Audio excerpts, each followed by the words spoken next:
안녕하세요. 반갑습니다. 안성시 지속가능 발전 협의회 환경강사 박영숙입니다. 오늘 여러분들께 알려드릴 것은 우리 생활하면서 버려지는 쓰레기 종류들을 각각 어떻게 버려야 되는지 자세히 설명해 드리겠습니다.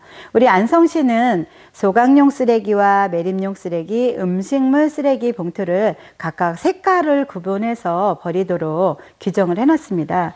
소각용 봉투부터 먼저 보겠습니다.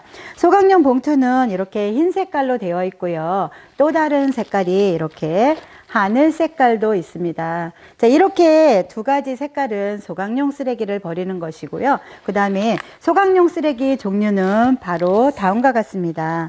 이렇게 소각용 쓰레기는 재활용이 불가능하면서 불에 타는 쓰레기라고 보시면 됩니다. 자, 일반적으로 여러분들이 육안으로도 다 확인하시면 가능하신 쓰레기들이죠. 자, 그런데 특별한 것이 한 가지 있어요.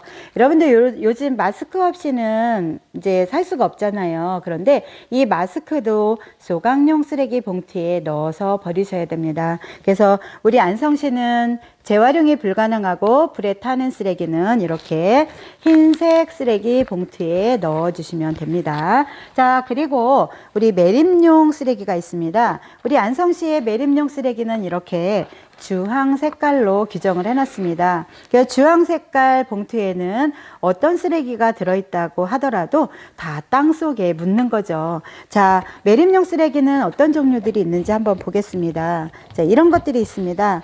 이 매립용 쓰레기는 불에 안 타면서 재활용이 불가능한 쓰레기죠. 자, 그래서 이렇게 도자기 깨진 것들, 그 다음에 유리로 된 것들, 그 다음에 방껍질이나 조개 껍질, 이런 것들은 사실 농촌에서는 두엄으로 가거든요. 그런데 그 도시에서는 이런 것들이 다 매립용 쓰레기에다 버려야 되고요. 그 다음에 양파 껍질이나, 그리고 김장철에 많이 나오는 배추 다듬은 것, 그리고 파 다듬은 양념들, 이런 것들은 다 이렇게 매립용 쓰레기 봉투에다 넣어야 돼요. 그리고 우리 양념통닭 많이 드시죠? 통닭에서 나오는 뼈다귀나 갈비뼈 이런 것들도 이렇게 매립용 쓰레기 봉투에 넣으셔야 됩니다. 자, 그리고 특별한 것이 있어요.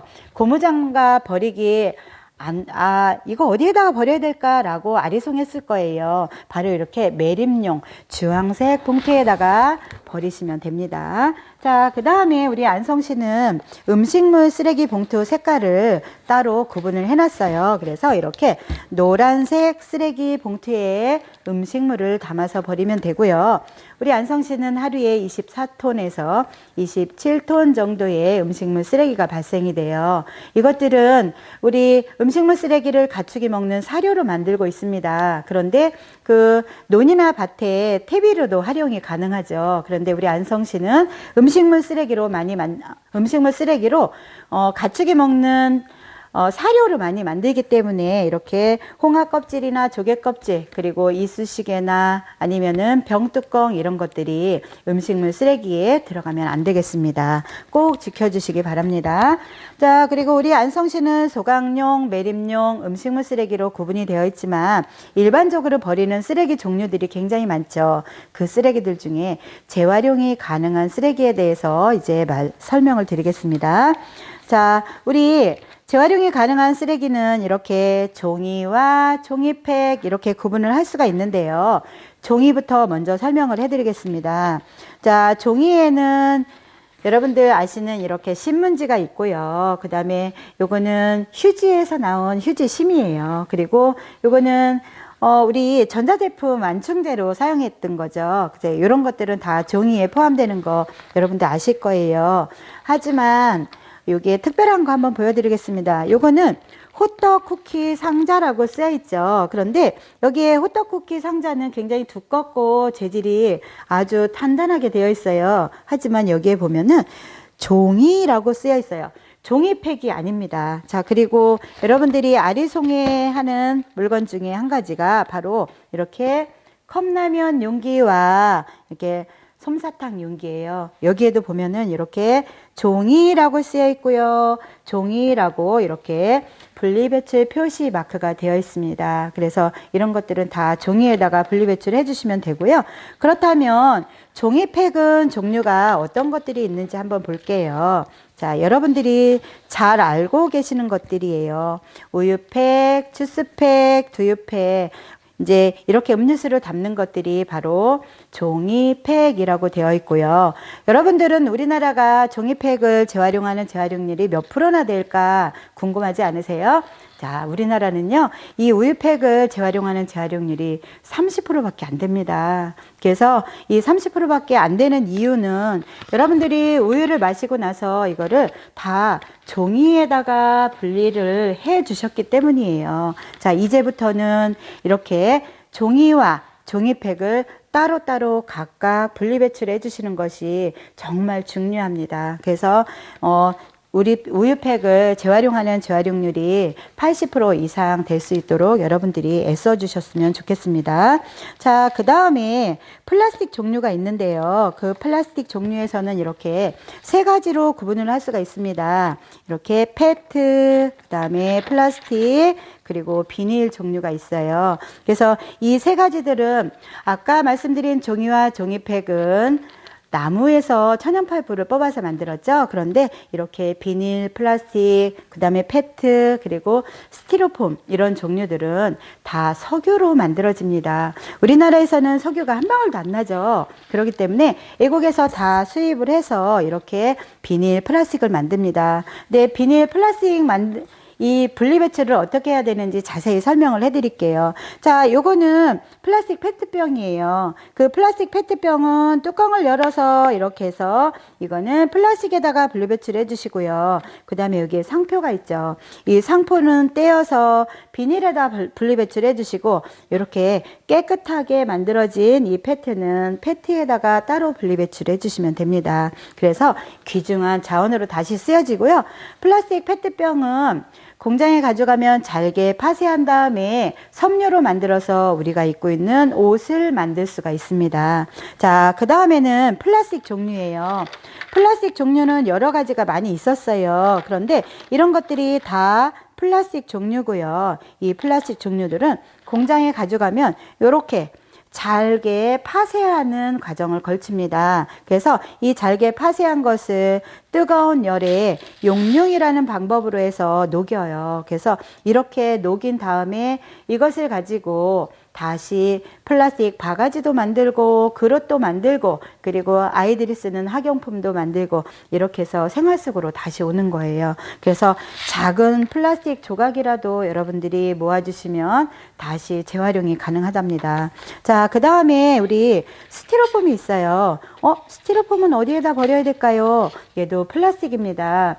이것도 2%의 플라스틱에다 나머지는 공기를 주입해서 만든 거예요. 그래서 이 스티로폼은 잘게 부순 다음에 이것을 뜨거운 열로 녹여서 바로 이렇게 딱딱한 플라스틱 고체로 만드는 거예요. 그래서 이렇게 플라스틱 고체로 만들어진 것을 잉고트라고 합니다. 이 잉고트를 가지고 예쁜 사진을 꽂아놓는 사진 액자 또는 우리 공사할 때 창문 틀도 이걸로 만들고요. 그 다음에 욕실 바닥에 까는 플라스틱 발판도 만들고 여러 가지를 만들 수가 있어요. 그래서 재활용할 수 있도록 여러분들이 다 모아주시고요. 그 다음에 또 비닐이 있습니다. 자, 비닐은 이것도 석유로 만들었다고 했죠. 그런데 이렇게 아리송한 것들, 이 비닐 끈들도 비닐에다가 분리해 주시면 되고요. 요거는 과일 쌌던 포장재예요. 그런데 여러분들이 혹시 이것을 스티로폼이 아닌가 라고 생각하시는 분들도 많으세요. 그런데 이렇게 색깔 있는 요 과일 포장재도 있어요. 이런 것들도 다 비닐에다가 분리해 주시면 됩니다. 자, 그리고 특이한 것은 이렇게 요거는 삼각김밥을 쌌던 랩이에요. 그래서 랩도 비닐에다 분리해 주시고요. 그 다음에 양파망도 비닐에다가 분리해 주시면 되고요. 요거는 박스를 쌌던 포장했던 테이프예요. 이 테이프를 떼어서 비닐에다가 분리해 주시고 박스는 비닐에다가 따로 분리해 주시면 되겠습니다. 그래서 이런 종류들이 다 비닐인데 이 비닐을 재활용하는 것은 바로 이렇게 보이시나요? 이렇게 비닐을 잘게 이렇게 공장에 가면 잘게 부수는 작업을 1단계에서 걸쳐요. 그래서 이렇게 잘게 부서진 비닐을 바로 이런 모양으로 나옵니다. 자, 잘 보이시나요? 이거는 비닐을 잘게 이렇게 조각난 비닐을 뜨거운 열로 딱딱하게 고체로 만든 거예요. 아까 말씀드린 대로 비닐은 석유로 만들었다고 했어요. 그래서 이렇게 만들어진 것을 RPF라고 하는데, 이것을 시멘트 공장에 석탄 대신에 연료로 집어넣어서 고효율을 낼 수가 있어요. 그래서 이제 석탄 대신에 연료로 사용하고 있습니다. 그래서 우리 보통 보면은 라면 봉투 속에 작은 스프 봉투가 있잖아요. 그래서 그 작은 비닐 조각도 재활용이 된다라는 거 꼭 기억해 주시고요. 그 다음에 이렇게 캔유가 있습니다. 캔유는 회색깔 분리배출 표시 마크로 되어 있고요. 캔에는 두 가지 캔이 있어요. 이렇게 철캔과 그리고 알루미늄 캔이 있습니다. 그래서 철캔과 알루미늄 캔은 재활용 선별장이라는 곳에 가서 분리가 되는데, 이거 분리하는 방법은요, 이제 커다란 자석이 빙빙 돌아갑니다. 그러면 철캔은 탁 달라붙겠죠. 그래서 다른 쪽으로 떨어지고, 그리고 계속 이제 자력 선별기 그 자석이 돌아가요. 그러면서 이 알루미늄 캔은 탁 밀어내겠죠. 그래서 밀어내서 철캔은 철캔대로, 알루미늄 캔은 알루미늄 캔대로 이렇게 해서 따로따로 분리해서 소중한 자원으로 쓰여지고 있습니다. 그리고 여러분들이 유의하셔야 될 게 바로 이거예요. 자, 요거는 부탄가스통이죠. 부탄가스통은 조금이라도 가스가 남아있으면 이거를 재활용하는 공장으로 가져갔을 때 서로 부딪혀서 이것이 폭발할 염려가 있어요. 그래서 이렇게 구멍을 뻥 뚫어서 버려주시는 것을 꼭 유의하셔야 됩니다. 자, 그리고 이제 마지막인데요. 마지막은 바로 이렇게 유리병이에요. 자, 유리병은 분리배출 표시 마크가 이렇게 주황색 분리배출 표시 마크로 되어 있고요. 이렇게 분리배출 표시 마크가 되어 있는 유리병은 바로 이거랍니다. 이 유리병은 이렇게 소주병이나 맥주병하고는 차이가 있어요. 이 소주병이나 맥주병, 콜라병에는 사실 분리배출 표시 마크가 되어 있지 않아요. 그런데 여기에는 분리배출 표시 마크가 되어 있고요. 자, 분리배출 표시 마크가 되어 있는 이 유리병은 공장으로 가지고 가면 서로 잘게 부숩니다. 잘게 부순 다음에 뜨거운 1600도씨 높은 온도에서 이거를 녹여서 또 다른 유리 모양으로 만들어내는 거죠. 그래서 우리 소비자들한테 다시 찾아오는 거고요. 그래서 원형 그대로의 모양을 사용하지 않고 잘게 부수고 녹이고 또 다른 물건으로 만드는 것을 재활용이라고 하죠. 그런데 이렇게 소주병이나 맥주병, 그리고 콜라, 사이다병, 이런 것들은 바로 재사용을 하는 거예요. 예, 잘게 원형 그대로의 모양을 깨끗하게 이렇게 병뚜껑은 제거를 하고, 그리고 요 상표도 떼어내고, 그 다음에 깨끗하게 멸균 소독을 한 다음에 다시 소주를 넣어서 이제 마트로 가지고 오는 거죠. 그래서 우리 소비자가 사 먹게 되는 거예요. 자, 그래서 얘는 원형 그대로의 모양을 그대로 사용하는 거기 때문에 재사용이라고 합니다. 그래서 유리병은 재활용하는 유리와 이렇게 재사용하는 유리가 두 가지로 구분이 되어 있습니다. 자, 우리 그동안에 종이와 종이팩, 그리고 페트, 플라스틱, 비닐, 그 다음에 우리 캔과 유리에 대해서 배웠습니다. 그리고 안성시에서는 소각용, 매립용, 음식물 쓰레기로 각각 따로따로 분리 배출해서 우리 자원으로 다시 쓸 수 있게끔 했죠. 자, 여러분들 지금까지 설명해드린 분리배출도 중요하지만 앞으로 쓰레기를 줄이는 게 여러분들한테는 더 이제 해야 될 일이라고 생각을 합니다. 앞으로 꼭 실천해 주시길 바랍니다. 감사합니다.